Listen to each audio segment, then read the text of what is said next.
Olá, fãs de música e amantes de drama. Preparem-se para uma jornada fascinante pelos corações e melodias do ABBA, a banda que conquistou o mundo com sua música contagiante e performances deslumbrantes. Mas por trás dos palcos brilhantes e das canções alegres, tecia-se uma trama de paixões, desamor e resiliência que finalmente levou ao impactante fim de uma era, deixando milhões de fãs com o coração partido. A ascensão meteórica e os segredos ocultos do ABBA corria o ano de 1972, quando, nas frias ruas de Estocolmo, uma faísca musical acendeu uma chama que iluminaria o mundo inteiro. Anni-Frid Lyngstad, Benny Andersson, Björn Ulvaeus e Agneta Fältskog uniram suas iniciais para formar o nome que ressoaria na história: ABBA. Sua vitória no Festival Eurovisão da Canção de 1974, com o icônico Waterloo, foi o trampolim que os lançou à estratosfera da fama mundial. Sucessos imortais como Dancing Queen e Mamma Mia se tornaram hinos geracionais, mas poucos sabiam que, por trás da fachada de harmonia perfeita, gestavam-se tensões silenciosas que ameaçavam dilacerar o coração do grupo. Quando o amor se desvanece, as histórias entrelaçadas de Benny e Anni-Frid. O romance entre Benny Andersson e Anni-Frid Lyngstad foi uma história de amor que floresceu apaixonadamente ao compasso da música. Sua união foi tão frutífera quanto sua colaboração artística, mas como as melhores baladas, seu relacionamento também teve seu último acorde. Em 1980, o mundo foi testemunha de sua separação e um ano depois, de seu divórcio. Um golpe devastador para o casal, mas uma surpreendente revelação para o mundo. Apesar do rompimento pessoal, seu laço profissional com o ABBA se manteve intacto. A própria Lyngstad confessou: "Podemos colaborar muito mais eficazmente agora que Benny e eu não estamos mais juntos." Embora a comunicação persistisse, a força de sua conexão original já não era a mesma. Com mais de 380 milhões de álbuns vendidos em todo o mundo, a magia criativa de Andersson e Lyngstad foi a espinha dorsal do sucesso do ABBA. Suas contribuições foram monumentais, tanto individualmente como no aclamado álbum solo de Frida, 1971, quanto junto a Björn Ulvaeus, em hinos como Waterloo e Dancing Queen. Apesar dos altos e baixos de seu relacionamento, sua colaboração solidificou seu status como uma das parcerias mais incríveis e produtivas na história da música pop. Juntos, co-criaram até mesmo o popular filme e musical Mamma Mia, um testemunho de seu legado duradouro. O alto preço da fama, Björn, Agneta e a dilacerante The Winner Takes It All. Enquanto a história de Benny e Anni-Frid se desenrolava, outro casal icônico do ABBA, Björn Ulvaeus e Agneta Fältskog, também vivia sua própria odisseia de amor e desamor. Conheceram-se em 1969 e casaram-se em 1971, unindo suas vidas e seus talentos em uma combinação que parecia ideal. Com 2 filhos e um sucesso musical sem precedentes, sua vida pessoal e profissional se entrelaçou para dar uma falsa sensação de unidade na vanguarda da ascensão global do ABBA. No entanto, por trás dos sorrisos nos palcos, as tensões cresciam implacavelmente. Em 1979, no auge da fama do ABBA, seu casamento chegou ao fim. Embora inicialmente apresentado como uma separação amigável, foi um processo emocionalmente exaustivo para ambos. Apesar das disputas pessoais, Fältskog e Ulvaeus continuaram trabalhando juntos no ABBA, uma proeza que poucos poderiam ter alcançado. Foi durante este doloroso período que Ulvaeus, com uma caneta carregada de emoções, escreveu a dilacerante letra de The Winner Takes It All. A interpretação de Fältskog, imbuída de seus próprios sentimentos, era poderosa, mas com o tempo tornou-se cada vez mais difícil para ela cantá-la. As emoções que evocava, dor e perda, aproximavam-se demais de sua própria experiência, tornando cada apresentação um tormento. Apesar de seus problemas matrimoniais, Feldskog e Ylva Els continuaram sendo a base do sucesso do ABBA. A reputação duradoura da banda dependeu em grande parte de sua incrível capacidade de distinguir entre a colaboração profissional e as disputas pessoais. Juntos, contribuíram para assegurar o legado do ABBA na história da música, enquanto secretamente arcavam com o alto preço de manter essa ilusão. Novos começos e o eterno enigma do amor depois do ABBA. O pano de fundo se moveu sobre a vida pessoal dos membros do ABBA e seus caminhos tomaram rumos inesperados. Em 2022, a vida de Björn Ulvaeus deu uma guinada surpreendente quando ele revelou publicamente sua nova namorada, Christina Sass, 28 anos mais jovem que ele. Seu romance floresceu enquanto Christina trabalhava no Universal Music Group para promover o álbum Voyage, do ABBA. O casal fez sua primeira aparição pública na estreia da adaptação musical de Pippi Meia Longa, e Ylva Els não hesitou em expressar sua felicidade por este novo relacionamento. Por outro lado, Agneta Feldskog descobriu que a felicidade era um caminho mais difícil de percorrer após sua separação de Ylva Els em 1980. Embora a mídia e seus seguidores achassem sua vida pós-divórcio fascinante, ela se viu presa em uma série de relacionamentos problemáticos.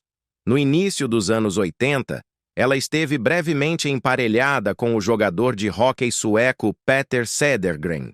Depois, em 1990, casou-se de forma surpreendentemente tranquila com o cirurgião Thomas Sonnenfeld.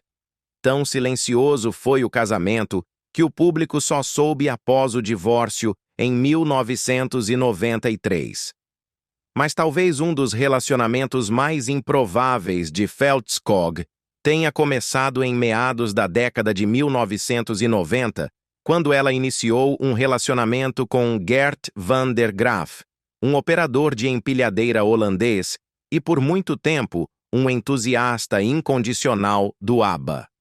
Disse que Van der Graaf perseguiu implacavelmente Feldskog por 2 anos antes da estreia romântica do casal, em 1997. Apesar dessa base instável, a história de Agneta e Gert é um lembrete de que, mesmo para as estrelas mais brilhantes, o amor pode ser encontrado nos lugares mais inesperados e, às vezes, das formas mais complicadas. A melancolia por trás da voz de ouro. Os demônios ocultos de Agneta Feldskog. Enquanto o mundo dançava ao ritmo do ABBA, a voz enigmática de Agneta Feldskog ressoava em cada canto do planeta. Sua presença no palco era sinônimo de graça e talento, mas por trás dessa imagem impecável e deslumbrante, escondia-se uma alma atormentada por profundas inseguranças e tragédias pessoais que, com o tempo, a empurrariam a um retiro quase hermético. Este é o relato dos demônios que assombraram a diva sueca. Inseguranças, medo do palco e a sombra da competição. Apesar de ser a voz mais célebre de sua geração, Feldskog lutou incansavelmente contra demônios internos que corroíam sua autoestima. A dissolução do ABBA e seu divórcio a atingiram com força, exacerbando uma timidez natural que a fazia sentir-se desconfortável sob os holofotes. Feldskog era, por natureza, uma pessoa solitária que fugia do centro das atenções, um traço que a tornava ainda mais vulnerável às pressões da fama. Ela confessou ter sonhado frequentemente em ser devorada viva por seus fãs, uma fobia a multidões agravada por uma experiência dilacerante durante uma tempestade elétrica. Mas não eram apenas as multidões que a atormentavam. A percepção de uma competição com sua colega de banda, Anne Frid Lyngstad, adicionou mais uma camada às suas inseguranças. Embora sempre mantivessem uma cordialidade pública, Feldskog admitiu que seus temperamentos e origens opostas geravam tensão. Frida e eu tínhamos origens, temperamentos e personalidades opostas, revelou, acrescentando que podiam ficar zangadas e cansadas uma da outra. Essa competição percebida, real ou imaginária, alimentou ainda mais suas inseguranças, especialmente no que diz respeito à sua própria imagem. A barreira do idioma e o peso da perfeição. Outro obstáculo que exacerbou as inseguranças de Agneta foi seu desconforto com o idioma inglês. Embora seu nível fosse suficiente para brilhar em qualquer palco internacional, ela se sentia profundamente vulnerável. Em inúmeras entrevistas e aparições públicas, Feldskog se viu incapaz de expressar plenamente seus pensamentos em inglês, o que a fazia sentir ainda mais exposta, sobretudo diante de uma audiência global. Essa dificuldade com o idioma, somada às múltiplas camadas de sua complexa personalidade pública, cimentou nela uma necessidade, assim como na esquiva Greta Garbo, de se retirar dos holofotes da fama. No auge do sucesso internacional do ABBA, a exigência de manter uma imagem impecável e de conceder entrevistas fluidas em um idioma estrangeiro apenas magnificou seu sentimento de insuficiência. A pressão implacável a levou a evitar situações em que se sentia incapaz, alimentando assim suas tendências mais reclusas e seu desejo de se proteger do olho público. As sombras da tragédia, perdas pessoais e o peso da dor. Mas as batalhas de Feldskog não se limitavam ao âmbito profissional. Sua vida pessoal foi um campo de batalha marcado por terríveis tragédias. O primeiro golpe devastador veio em 1994, com a trágica morte de sua mãe, Birgit Feldskog. Birgit, que lutava contra a depressão, faleceu em circunstâncias que deram margem a especulações sobre sua saúde mental e os detalhes de sua morte. Anos de problemas conjugais com o pai de Agneta, Ingvar, que sofria de alcoolismo, haviam deteriorado ainda mais a saúde mental de Birgit. Esse triste acontecimento foi um golpe brutal para Agneta, que não revelou a verdadeira causa da morte de sua mãe até mais de uma década depois. Em sua autobiografia, ela insinuou publicamente que Birgit havia morrido em um acidente, um momento da história muito sensível e estigmatizado pelos problemas de saúde mental. Após a morte de sua mãe, Feldskog visitou seu pai várias vezes. Embora ele já tivesse sido internado em uma residência especial devido à deterioração de sua saúde. O alcoolismo de Ingvar havia fraturado a família muito antes da tragédia, e a morte de Birgit só fez Agneta se sentir ainda mais alienada. Mais tarde, ela confessaria ter se sentido completamente sozinha no mundo, após a morte de sua mãe, lidando com seu trauma em solidão. Como se a perda de sua mãe não fosse suficiente, no ano seguinte, em 1995, seu pai, Ingvar Feldskog, faleceu por complicações relacionadas ao alcoolismo. Ingvar, um ex-trabalhador de fábrica, havia lutado durante muitos anos contra a bebida, o que exacerbou o rompimento de seu casamento e deixou Agneta com uma avassaladora sensação de abandono. Essa segunda perda em tão pouco tempo foi outro golpe monumental para Feldskog, aumentando os níveis de solidão e vulnerabilidade que já havia experimentado ao longo de sua vida. O refúgio da solidão. Agneta se retira do mundo. Todas essas tragédias pessoais intensificaram drasticamente o retiro de Feldskog da vida pública. Considerando seus problemas de confiança em si mesma, seu medo do palco e sua paralisante fobia de voar, a morte de seus pais foi uma experiência emocionalmente avassaladora que magnificou seu comportamento solitário. Seu biógrafo afirmou que, a partir do momento em que sua mãe tirou a própria vida, tudo nela mudou. Ela se isolou do mundo. Foi então que as pessoas começaram a perceber o quão estranha ela havia se tornado. O retiro de Agneta foi um ato de autoproteção, uma forma de lidar com a dor não resolvida e seus demônios pessoais. Seu sofrimento a levou a buscar formas de encontrar consolo e paz longe do implacável escrutínio público, tornando-se um enigma para milhões de fãs que ansiavam por seu retorno. O eco da melancolia, Agnetha Fältskog e sua busca por consolo na música e no amor.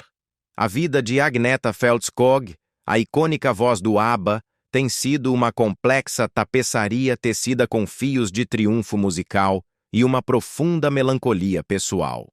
Depois de anos de uma autoimposta reclusão, a diva sueca encontrou um vislumbre de esperança em um novo romance e a catarse em sua própria música, revelando ao mundo as feridas ocultas de sua alma.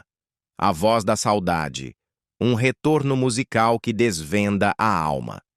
Em 2004, Agnetha Fältskog quebrou seu silêncio musical com o lançamento de My Coloring Book, um álbum de covers de clássicos dos anos 60. Com uma voz doce e leve, mas carregada de uma emoção palpável, Agnetha cantou sobre a saudade e a nostalgia. Os ouvintes não demoraram a decifrar a mensagem. As letras e a interpretação revelavam uma paisagem emocional profunda e oculta, um reflexo das perdas e das inseguranças que haviam marcado sua vida. Foi um ato de vulnerabilidade que permitiu aos fãs conectar-se com a Agnetha mais íntima, aquela que havia permanecido oculta por anos. Um raio de esperança. O romance com Bertil Nordstrom. Após anos de solidão e relacionamentos efêmeros, a vida de Agnetha deu uma guinada surpreendente em 2005. Sua longa amizade com o empresário Bertil Nordstrom floresceu em um romance que desencadeou o júbilo entre os fãs do ABBA em todo o mundo.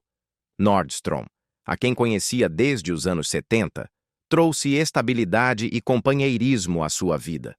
Seu status como empresário de sucesso e amigo próximo da realeza sueca tornou essa relação ainda mais notável, especialmente porque Agnetha havia permanecido afastada do olho público por tanto tempo. No entanto, apesar do otimismo inicial, esse romance, tão esperado, durou pouco após sua estreia pública como casal. Embora o relacionamento tenha chegado ao fim, foi uma mudança monumental para Agnetha, que havia vivido em uma solidão autoimposta por mais de 2 décadas. Este breve romance com Nordstrom, um homem que a tirou de sua concha e a encorajou a se aventurar fora de casa, insinuou um novo capítulo em sua vida pessoal. Parecia pressagiar a possibilidade de superar algumas das profundas perdas que a haviam marcado, como o suicídio de sua mãe, Birgit, em 1994, e a morte de seu pai, Ingvar, apenas um ano depois. Este breve lapso de amor pareceu aliviar parte da pesada bagagem emocional que Agnetha havia carregado consigo por tanto tempo. Sua falta de confiança, seu medo do palco e sua aguda fobia de voar. Finalmente, o relacionamento com Nordstrom terminou e Agnetha retornou à sua vida solitária, encontrando novamente consolo na introspecção. Apesar de todos esses reveses pessoais, o talento musical de Agnetha e o legado do ABBA perduraram, comovendo os corações de fãs de todo o mundo. O romance com Nordstrom, embora breve, acabou sendo um ponto de virada. Pela primeira vez, Agnetha saiu de sua concha, dos cantos escuros de suas lembranças, e se aventurou, ainda que fugazmente, no momento do amor. A trágica vida de Anni-Frid Frida Lyngstad, um destino marcado pela perda. Enquanto Agnetha lutava com seus próprios demônios, outra integrante do ABBA, Anni-Frid Frida Lyngstad, também enfrentava uma vida cheia de profundas perdas pessoais. Nascida em 15 de novembro de 1945 em Ballangen, Noruega, o início de sua vida foi cercado de desordem. Seu pai, Alfred Haase, um soldado alemão destinado na Noruega durante a Segunda Guerra Mundial, foi dado como morto após o naufrágio de seu navio no caminho de volta para a Alemanha depois da guerra. Isso deixou a mãe de Frida, Signe Lyngstad, encarregada de sua filha com a tenra idade de 18 meses. O medo de represálias contra aqueles com associações alemãs durante a guerra levou Frida, sua mãe e sua avó materna, Agni, a se mudarem para a Suécia. Infelizmente, a tragédia voltou a bater quando Cine morreu de insuficiência renal em 28 de setembro de 1947, quando Frida tinha apenas 2 anos. Essa perda repentina deixou Frida aos cuidados exclusivos de sua avó em Torshälla, Suécia, nos arredores de Eskilstuna. A morte prematura de sua mãe foi um choque tão grande para Frida que marcou profundamente seu mundo emocional e sua identidade ao longo de sua vida. Embora criada por sua avó em uma infância amorosa, a ausência de sua mãe incutiu em Frida um profundo senso de resiliência e autossuficiência. Mais tarde em sua vida, ela pôde apreciar como crescer sem sua mãe influenciou sua perspectiva sobre os relacionamentos e a própria vida. Apesar das perdas precoces, o apoio de sua avó permitiu a Frida nutrir seu amor pela música, um caminho que a levaria a se tornar uma das vozes mais bem-sucedidas do ABBA. Aqueles primeiros sentimentos de perda e deslocamento se infiltraram em sua música, permitindo a Frida estabelecer uma conexão profunda com uma audiência que frequentemente ressoava com seus temas emocionais. A sombra da dor. A devastadora perda de sua filha. Infelizmente, a tragédia voltaria a bater na vida de Frida de uma forma ainda mais devastadora. Em 13 de janeiro de 1998, sua filha, Anne-Lise Lotte Casper, faleceu em um trágico acidente automobilístico. A morte de Lise Lotte foi um imenso desafio emocional para Frida, somando-se à dor que já havia experimentado pela perda de sua mãe anos antes. O acidente teve um efeito profundo e duradouro em Frida, marcando outro ponto de inflexão em sua já complexa vida de perdas e resiliência. A tragédia. Persegue uma lenda, a inquebrantável resiliência de Anni-Frid Lyngstad. A vida de Anni-Frid Frida. Lyngstad, a icônica voz do ABBA, tem sido marcada por um caminho de perdas inimagináveis que a moldaram, mas jamais a dobraram. Sua história é um comovente testemunho da resiliência do espírito humano diante da adversidade mais dilacerante. O golpe mais duro, a perda de Lise Lotte. A vida de Frida já havia conhecido a orfandade precoce, mas o destino lhe reservava um golpe ainda mais cruel. Em 13 de janeiro de 1998, a tragédia se abateu sobre ela da maneira mais devastadora. Sua filha, Anne-Lise Lotte Casper, faleceu em um fatal acidente automobilístico em Livonia, Michigan. Lise Lotte, nascida em 15 de abril de 1967, fruto do primeiro casamento de Frida com Ragnar Fredriksen, era sua única filha e ocupava um lugar especial e resguardado no coração de sua mãe. Criada longe do implacável escrutínio midiático que cercava a fama do ABBA, Lise Lotte havia forjado seu próprio caminho e havia dado a Frida a alegria de ser avó com o nascimento de seu filho Jonathan. Mas naquele fatídico dia de janeiro, a vida de Lise Lotte, com a tenra idade de 30 anos, foi truncada abruptamente. O impacto do acidente foi tal que Lise Lotte morreu no local. Frida ficou inconsolável, submersa em um luto tão profundo que a arrastou a uma reclusão total. Deixou de aparecer em público, abandonou até mesmo a gravação de um álbum em que estava trabalhando. Em entrevistas posteriores, confessaria a imensa dificuldade de superar uma perda tão terrível. Era como o fim do mundo, declarou, sua voz tingida de uma dor que o tempo não pôde apagar por completo. Um segundo golpe demolidor. A despedida do príncipe Rus. Apenas um ano depois da morte de sua filha, a dor de Frida se aguçou com outra perda dilacerante.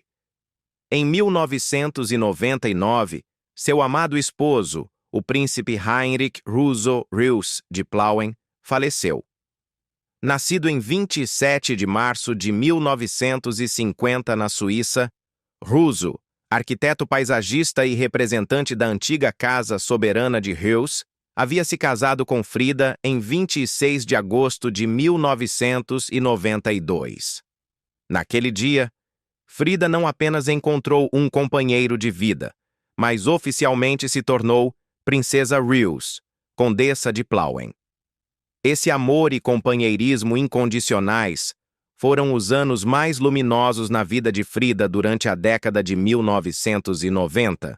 Com frequência, ela se referia a Russo como uma pessoa maravilhosa, espiritual e divertida, cuja presença lhe proporcionava a alegria e a estabilidade que tanto almejava. Além disso, Russo trouxe suas duas filhas de um casamento anterior para a vida de Frida, criando um ambiente familiar unido que ela amava profundamente. No entanto, em 1999, a sombra da doença pairou sobre eles. O príncipe Russo foi diagnosticado com um linfoma que avançou rapidamente. Apesar de sua força e sua valente batalha contra a doença, ele faleceu em 29 de outubro de 1999, aos 49 anos, em Estocolmo, deixando Frida completamente devastada pela segunda vez. A resiliência de um ícone, ressurgindo das cinzas. Esses lutos consecutivos, a perda de sua filha e depois de seu esposo, mergulharam Frida em uma fase prolongada de dor e retraimento. Refletindo sobre sua perda, ela descreveu como grandes dores a haviam oprimido naquele momento e pareciam ter devorado tudo ao seu redor. Foi um período de agonia, apesar de ela ter testemunhado que Deus, seus amigos e sua família estiveram ao seu lado em todos os momentos. Pouco a pouco, Frida começou a sair de sua concha, passando muito tempo ao ar livre e dedicando-se a trabalhos que se alinhavam com seus valores. Com o passar dos anos, ela foi recuperando sua presença na vida pública, redescobrindo sua música e retomando sua posição como uma das vozes icônicas do ABBA. Seu testemunho de vida sobre a perda e a sobrevivência comoveu inúmeros fãs, uma admiração que surge tanto de seu talento quanto de sua inquebrantável força diante da adversidade. As tragédias de sua vida deixaram cicatrizes profundas em seu cenário emocional, mas o espírito indomável e o legado musical de Frida continuam a inspirar milhões. ABBA, o som que conquistou o mundo e a verdade por trás de sua desaparecimento.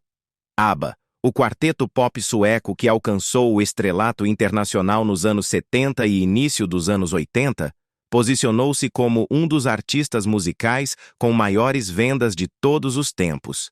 Seu som único, uma fusão de folk sueco com o pop contemporâneo e o uso avançado de técnicas de gravação como o double tracking, deram-lhes aquele som polido e característico que os tornou inconfundíveis. A música do ABBA, com suas letras que frequentemente exploravam temas de amor, perda e desamor, ressoou profundamente com audiências de todas as esferas da vida. Suas canções transcenderam o mero entretenimento para se tornarem um movimento social, especialmente na cultura gay durante a era disco. Com sucessos como Dancing Queen e Mamma Mia, era inegável que seu estilo despreocupado oferecia uma forma de escapismo e empoderamento. Além da música em si, a fantástica presença de palco do grupo e seus extravagantes figurinos capturaram o coração de milhões, construindo sua imagem no mundo do pop e complementando seu inegável carisma no palco. No final da década de 1970, o ABBA estava no auge de seu sucesso, liderando as paradas com álbuns e singles que os consolidaram como uma superestrela mundial. O lançamento de Arrival em 1976 marcou um ponto de virada em sua carreira, com dois de seus temas mais famosos, os singles Knowing Me, Knowing You e Money, Money, Money.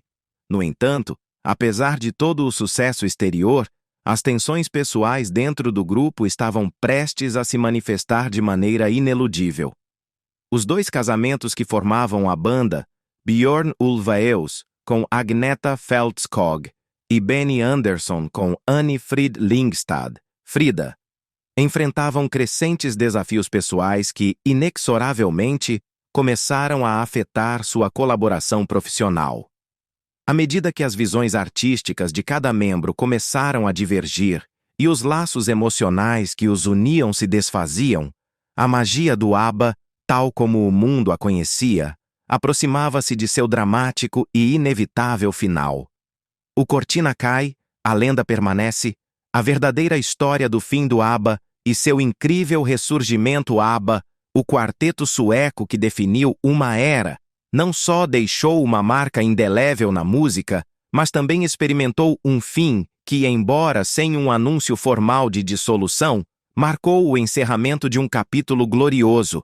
No entanto, sua separação não afetou seu legado. De fato, apenas magnificou a atemporalidade de sua música. Mas o que poucos antecipavam era um retorno que desafiaria o tempo e a tecnologia, redefinindo a experiência dos concertos ao vivo. A pressão da fama e a pausa indefinida. À medida que o ABBA ascendia à estratosfera da fama, as tensões criativas começaram a surgir entre seus membros, refletindo visões divergentes sobre a direção musical. As constantes turnês e gravações cobravam seu preço na saúde mental e o implacável foco público começou a cobrar um preço, o anseio por privacidade e um respiro. A fama tinha um custo e cada membro desejava um momento de calma. Finalmente, em 1982, após o lançamento de seu álbum The Visitors, o ABBA anunciou uma pausa indefinida. Embora nunca tenham se dissolvido oficialmente, seus membros seguiram carreira solo, e a distância criada marcou o fim de uma era. No entanto, esse adeus não diminuiu o legado do ABBA. Sua música atemporal continuou a ressoar através de gerações de entusiastas, deixando uma marca indelével na cultura popular. Além do ABBA, o sucesso imparável de Benny e Björn. A força criativa por trás da banda Benny Andersson e Björn Ulvaeus não parou após a pausa do ABBA. Sua colaboração, que havia dado vida a hinos geracionais, continuou em novos âmbitos, consolidando ainda mais seu lugar no mundo do entretenimento. Talvez seu projeto pós-ABBA mais famoso seja o musical Chess, criado em 1884, em colaboração com o letrista Tim Rice.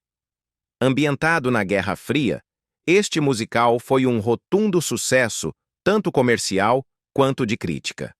Sua bem-sucedida canção One Night in Bangkok demonstrou que Andersson e Ulvaeus podiam transcender o pop e aventurar-se com maestria no âmbito da composição teatral.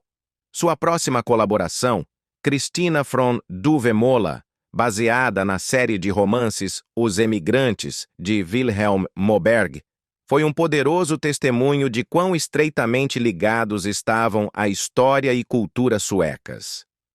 O musical recebeu elogios da crítica na Suécia, demonstrando sua capacidade de narrar histórias multidimensionais através da música.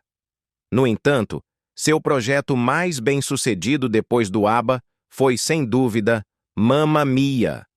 Este musical com máquinas de discos, lançado em 1999, reviveu alguns dos maiores sucessos do ABBA e expôs sua música a novas gerações. Foi um sucesso estrondoso em todo o mundo, com múltiplas produções internacionais e uma bem-sucedida adaptação cinematográfica em 2008, que catapultou a música do ABBA a uma nova dimensão de popularidade. Além dessas colaborações, Andersson e Ulvaeus também se aventuraram em projetos individuais.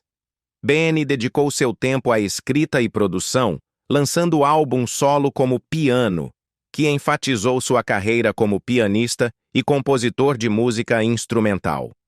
Muito frequentemente, suas influências clássicas brilhavam, refletindo seus diversos interesses no campo da música. Björn continuou compondo para musicais e realizou produções musicais para televisão, enquanto mantinha uma associação muito ativa com Benny e trabalhava em alguns de seus projetos criativos independentes. Em conjunto, o legado do ABBA, tanto como banda quanto através de seu sucesso contínuo, continua sendo um símbolo duradouro de inovação musical, impacto cultural e resiliência artística criativa.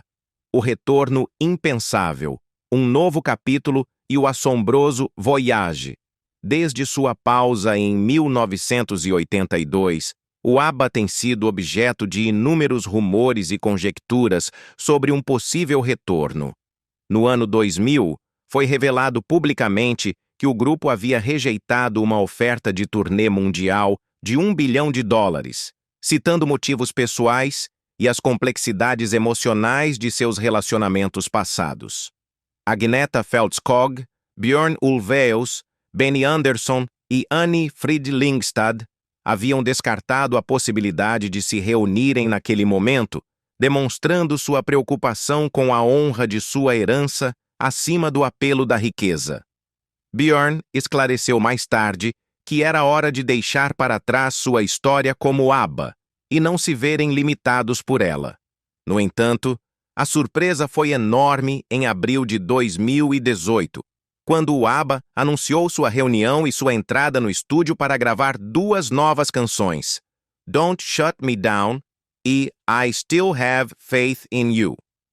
Essas faixas, juntamente com outras novas, fariam parte de Voyage, seu primeiro álbum em 40 anos. O álbum, que finalmente chegou em 5 de novembro de 2021, era composto por 10 músicas que restauraram o status do ABBA como ícones do pop, ao mesmo tempo em que incorporavam temas contemporâneos. Com elogios generalizados da crítica e um notável sucesso financeiro, Voyage marcou um avanço na história da música. Os temas de resiliência e nostalgia das novas canções atraíram tanto os fãs novos quanto os de sempre. I Still Have Faith in You destacou-se por sua capacidade de transmitir uma forte mensagem de otimismo e continuidade, mantendo a profundidade emocional que sempre caracterizou as canções do ABBA. O impacto emocional e o apelo atemporal da canção permitiram que ela se conectasse com ouvintes em uma era de preferências musicais que mudam rapidamente. ABBA Voyage, a revolução dos concertos ao vivo. Em 27 de maio de 2022, o ABBA Arena, com capacidade para 3.000 pessoas, no Queen Elizabeth Olympic Park de Londres, sediou o lançamento da série de concertos ABBA Voyage. Este emocionante evento apresentava os avatares digitais dos membros da banda, tal como apareceram em 1979, juntamente com uma banda real de 10 integrantes. Por trás dessa tecnologia de ponta, escondia-se a luz e a magia da Industrial Light and Magic, que utilizou captura de movimento para dar vida aos avatares, criando uma experiência assombrosamente realista. Esse tipo de apresentação abriu novos caminhos para a música ao vivo, sendo para alguns a primeira vez que a performance ao vivo se funde com a criação digital. Londres tem se beneficiado enormemente da série de concertos ABBA Voyage, que alcançou um sucesso comercial e de crítica estrondoso. Em seu primeiro ano, mais de 1 milhão de pessoas visitaram o local, gerando mais de 322 milhões de libras para a economia local. O local tem operado quase em plena capacidade nos 15 meses seguintes à sua abertura, vendendo cerca de 1.500.000 ingressos a um custo médio de 85 libras, aproximadamente $105. O local de música e outras empresas próximas geram uma quantidade significativa de dinheiro como resultado do forte desempenho na venda de ingressos. O efeito socioeconômico do ABBA Voyage é significativo, gerando quase 5.000 empregos em Londres, desde o próprio local até outras indústrias como transporte e hotéis. O inesperado afluxo de visitantes estrangeiros aumentou os gastos locais com hospedagem, alimentação e entretenimento, preparando o cenário para a recuperação cultural e econômica de Londres após a pandemia. Mais importante que o impacto financeiro, o ABBA Voyage foi um ponto de virada no desenvolvimento cultural da música ao vivo. Ele uniu os mundos digital e físico ao criar um modelo para um concerto digital, crucial para aqueles músicos que não podem fazer turnês, os que já faleceram ou os que não podem mais fazê-lo. Recebeu elogios da crítica por esse motivo, marcando uma nova era de inovação nas performances ao vivo. O ABBA abriu caminho para o desenvolvimento artístico, e o ABBA Voyage é uma evidência da incrível capacidade da banda de se manter criativa diante das mudanças nos gostos e gêneros musicais. Como afirmou Björn Ulvaeus, sentimos-nos honrados em usar essa tecnologia inovadora para apresentar nossa música a uma nova geração. Além de reavivar o interesse em suas músicas, a reunião do ABBA e o lançamento do ABBA Voyage demonstraram quão adaptável o grupo é às tendências mutáveis do entretenimento. Antigos e novos fãs ficaram encantados com os novos singles e as criativas apresentações ao vivo, que também tiveram um impacto significativo na economia de Londres e melhoraram seu ambiente cultural. O legado do ABBA continua vivo e relevante hoje em dia, pois eles continuam se apresentando para audiências em todo o mundo. Embora a jornada do grupo tenha sido breve, suas músicas, cheias de alegria e angústia, nos lembram os incríveis altos e baixos emocionais que os definiram. O ABBA pode ter terminado sua turnê, mas sua música continua sendo atemporal. Qual é a sua música favorita do ABBA? Compartilhe conosco nos comentários e não se esqueça de se inscrever para receber mais histórias sobre artistas lendários.